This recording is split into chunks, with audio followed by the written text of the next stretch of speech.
Hi guys, it's Conway. Welcome to my podcast and my new YouTube channel, Grieving with Gratitude. This is my first episode on YouTube. It's my, millionth episode on everywhere you can find podcasts. So this is my first one, and I posted on my Instagram, Conway is Rad, some book reviews, and I didn't really realize how many things you guys love seeing from what I'm reading, because I normally just, I post stuff and I don't really see anything, like I don't really get responses. But recently I've had so many people hit me up asking for book recommendations. And they're like, I didn't want to bug you, but I didn't see it as a highlight on your page. And so I thought I would just share with you again my books that I've been reading.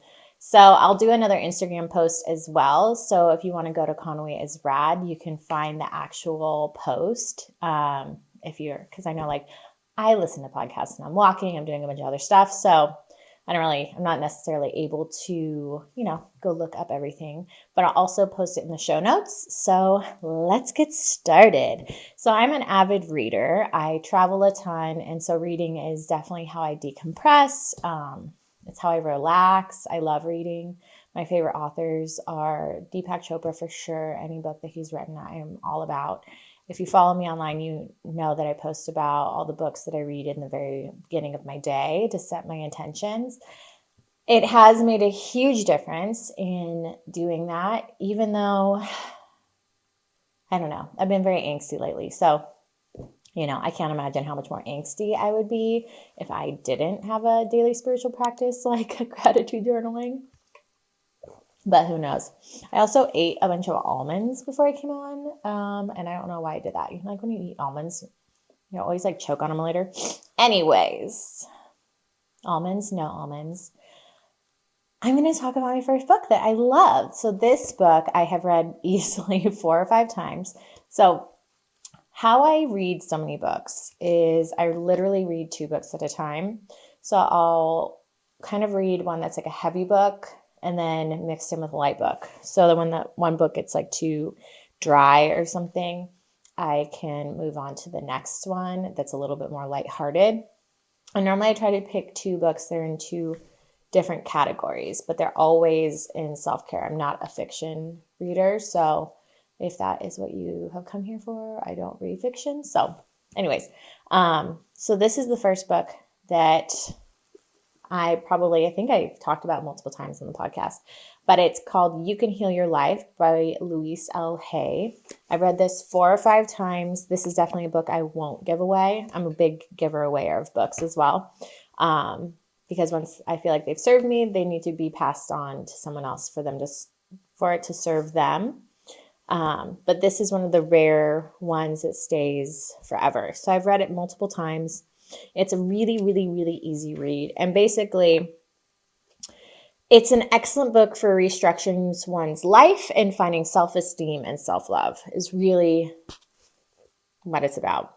So she speaks a lot about you can heal your life, which that a lot of our disease is dis-ease and created in the mind. So she has a lot of ways for you to do a lot of mirror work, to reconnect to yourself, amplify your self-esteem. And it's a really powerful thing because it sounds so silly when you're doing it, when you're looking in the mirror, smiling at yourself and saying you're amazing, and saying it over and over and over again until you really, really, really believe it, and doing that every day.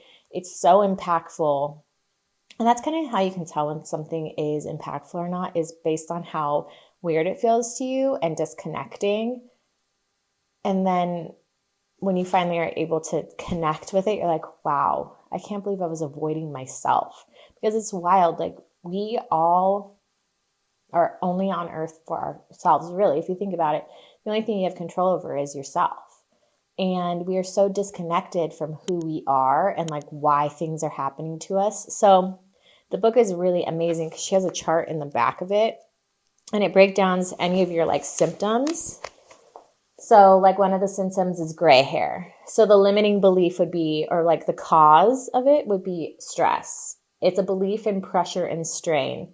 And then the positive affirmation of how to overcome that would be, I am at peace and comfortable in every area of my life. I am strong and I am capable.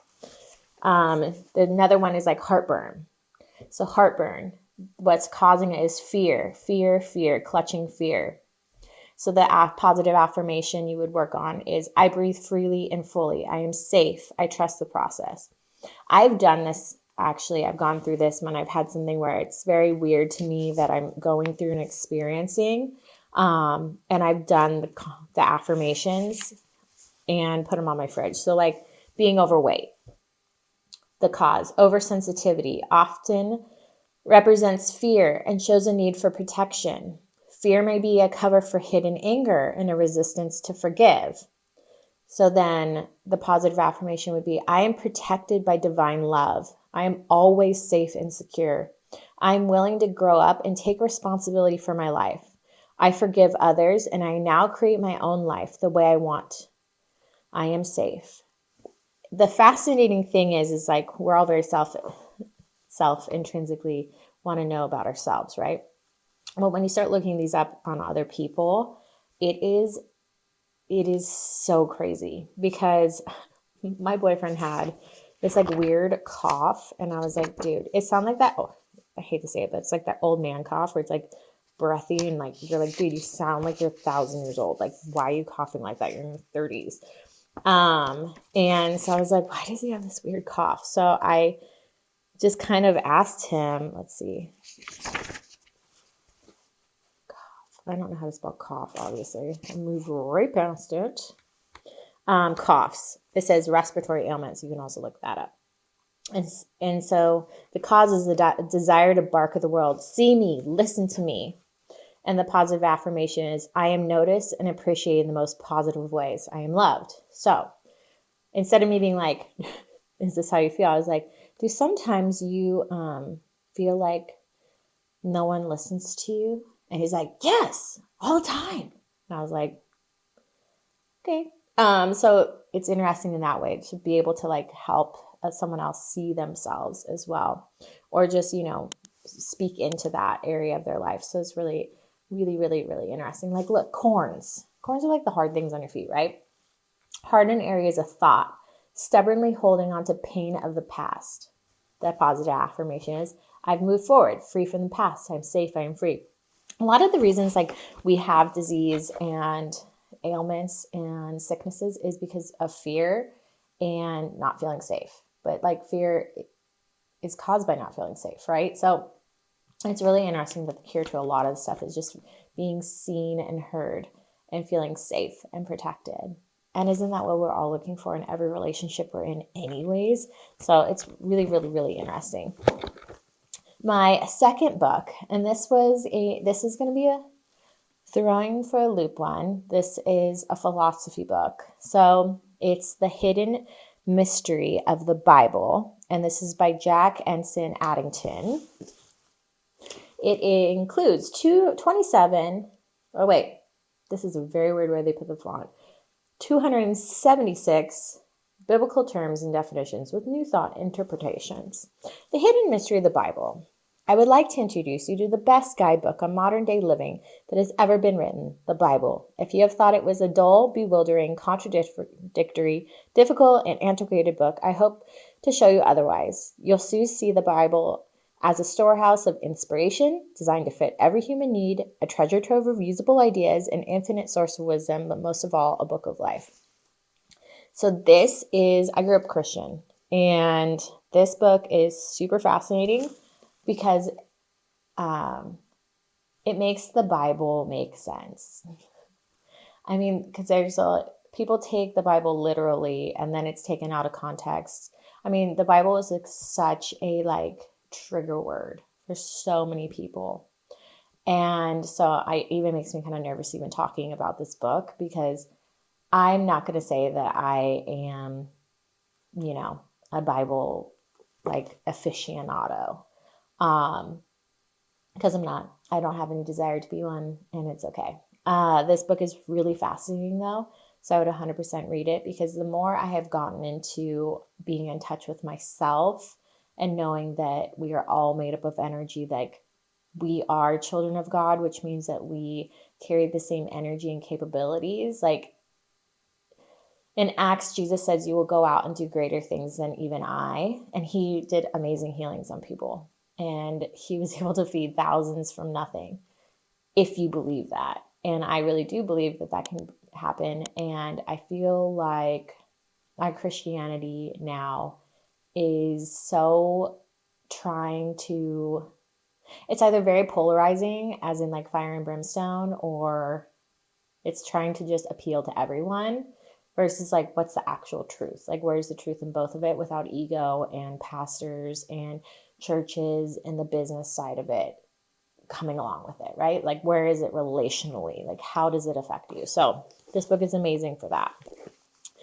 This book was super hard to read, so I'm just going to throw this out there. So this is my third book. It's called Self-Control or State Control, You Decide. It's by Tom G. Palmer. Is it by Tom? I don't know. It says edited by. I'm going to assume that's him. So basically it's a collection of stories on different topics and the philosophy behind them. What got me to buy this book is the front of it says, if I were a young person pursuing a productive and rewarding life, I'd buy a copy of this book and study it carefully. John McKay, co-founder and CEO of Whole Foods Market. That's why I bought this book. So there you go. I read it in a bunch of different times. As I said, I read a couple books at the same time. But because this was like a harder book for me to read, I really drew this one out for a long time. But like, here's like one of the examples of the short stories. How brain chemistry explains human freedom and helps us to realize it. And the notes I took on that are: 1, you have a finite amount of willpower that becomes depleted as you use it. 2, use the same stock of willpower for all manner of tests. That's basically, they're talking about how, why can't you just stick to a diet? Why New Year's resolutions basically don't work. And like, you only have a finite amount of willpower. So like most of my willpower is in the morning. So I don't work out at night because I know I won't go to the gym at night. So I do everything that is towards the end of the day, I'm going to choose a path of least resistance. Therefore, I set myself up for success knowing my willpower is finite. And later in the day, I will not show up in the way that I want to show up in my life. So if I want to be this athletic person that's in shape and healthy, I have to do that in the morning when I have the most amount of willpower. So I know I'm going to get up at 5:30 or 6 in the morning, do my daily gratitude, spiritual practice, gratitude journal, meditate, go to the gym, drink my green juice, all that stuff. And then I know later at night not to keep garbage food in my house because my willpower goes down, because I'm tired. I use it up, especially on certain days. And you know those days that you're just like, dude, I don't know why I can't, get it together. Like a lot of women, we struggle with it, and it'll be like, why am I eating like trash today? Like, well, emotionally, what happened to you earlier the day? What happened last night? Are you going, like, that's why during a breakup, why do you eat like shit? Because your willpower is being so consumed with not trying to contact that person or changing your behavior patterns that you're just shot. And so you choose a path of least resistance eventually. So that is huge. Yeah. So this book is amazing. I mean, it is a really good book. It's just, now that I'm reading through my notes, like making decisions depleted the same source of mental energy as resisting temptations, leading to a condition that was dubbed decision fatigue. After decision fatigue sets in, the brain looks for shortcuts in 2 different ways. One shortcut is to become reckless, to act impulsively instead of expanding the energy to first think through the consequences. The other shortcut is to eliminate energy saver, do nothing, duck the decision. That eases the mental strain at the moment, but it can be costly in the long run. As researchers demonstrated in a study at a German car dealership, observing customers ordering options for the sedans, the car buyers, and those were real customers spending their own money, had to choose, for instance, among 4 styles of gear shift knobs, 13 kinds of tires and rims, 25 configurations of the engine and gearbox, and a palette of 56 different colors for the interior of the sedan. As they started picking features, customers would carefully weigh the choices, but as the decision fatigue set in, they'd start settling for whatever the default option was. And the more tough choices they encountered early in the process, like going through those 56 colors to choose the precise shade of gray or brown for the sedan's interior, the quicker people got fatigued and settled for the path of least resistance. By taking the default option, by manipulating the order of the car buyer's choices, the researchers found that the customers would end up settling for different kinds of options, and the average difference totaled more than $2,000 American at the time. Whether the customers paid a little extra for fancy tire rims or a lot extra for a more powerful engine depended on when the choice was offered, early or late, and how much willpower was left in the customer.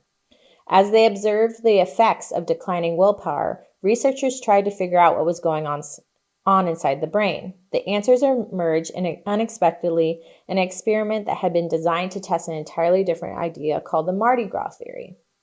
The notion that you could build up willpower by first indulging yourself in pleasure, the way that Mardi Gras feasters do just before the rigors of Lent. So what's fascinating about the decision fatigue is it really makes sense because everyone says, like, don't go to the grocery store when you're hungry, right? But I always thought about it and yeah, you buy junk food, right? But if you went to the grocery store at the beginning of your day versus the end of the day, I don't think it matters about you being hungry. I think it matters about how much willpower you have to say no to buying impulsive purchases versus not. So at the end of the day, you probably just give up. And at the beginning of the day, you would be really disciplined into not buying things that you don't necessarily need, like in the car effect. So there's a bunch of different, it's not just that story. For example, the next short story is First Person Singular, Literature and Individual Resistance. Another story is, The Welfare State and the Erosion of Responsibility. So there's a lot of different things that just make your brain go oh, that makes way more sense. So self-control or state control, you decide. It's a good read. I don't necessarily think I'm going to keep it and reread it. So follow me on Instagram and I'm sure I'll post these up that you can grab them. It's always first come, first serve, and then you just pay shipping on it and I'll ship it to you. Because I'd rather be in your hands for a very inexpensive price of just shipping than for me to and sometimes I donate it, but why keep it? Just collecting dust and not helping anyone. So my final book, and I was so excited to find this. So I found this at the Friends of the Library, which is an amazing resource. If you don't already know about it, it is fabulous. My library has it. It's a public library, but it's basically where they drop off donations. So there's book donations, CDs. You can buy everything for extremely cheap. And then also, actually not cheap. You can buy things in extremely inexpensive price. And then they also turn in the books that no longer are being circulated in the library, and you can purchase those as well. So this is also high by so many books because I get them for max $5 a piece, but normally it's typically from $1 to $2. Sometimes there's even a deal where it's buy one, get one for $1. Pretty clutch. So anyways, I've been listening to the Highest Self podcast by the host Sahara Rose, and I've been following her on Instagram for the last year. And I knew that she wrote 2 books. She wrote one, or she's written a couple, but this book, which is Discover Your Dharma, and she has another one on Ayurveda. And so I'm just obsessed. Anyways, found it. I was so stoked. I tagged her in it, and I don't think she liked it because I found it at a discount bookstore and I didn't buy it full price. So whatever. If we all have to know that our stuff is no longer to serve other people and it'll get passed along to the next generation, you got to be okay with it. So anyways, sorry, Sahara, if you ever listen to this podcast and this review. But anyways, this book is great. The foreword is by the one and only Deepak Chopra. I love him. So anyways, Discovering your Dharma is basically about discovering what your life purpose is. Your Dharma is an ancient Sanskrit term translating to the evolutionary impulse of the universe or your unique purpose in the world. According to the law of Dharma, the universe is like a jigsaw puzzle. You are a piece of this puzzle, and there are no spare parts. Each of us was born with talents that play a role in serving the cosmic web of the universe, bringing about global equilibrium. The only thing holding us back from using these talents is fear and the most dangerous human construct. In Discover Your Dharma, author Sahara Rose guides readers on how to find their purpose in a world where information is vast, paths are unlimited, and overwhelm is abundant. This book was amazing. It was really well written. It was also a very easy read because for me, the doshas and dharma is a new concept, and kind of growing up Christian, it's really hard to kind of like conceptualize it, especially because if you've been programmed about dogma and everything that goes along with it, that being open to other religions and cultures, it's like everyone wants to say they're like free love and all that, but it's harder when you grew up thinking like that your way of thinking is the only right way, quote unquote, which I don't believe that to be true. So anyways, she wrote out how to find your dosha and the paths of what is the best way for you to get there. It's really laid out simply. And it doesn't feel overwhelming because I feel like, especially in the spiritual community, it gets to be overwhelming. Like you're supposed to just know everything. Like you're supposed to be doing all the things. Like you're supposed to be vegan.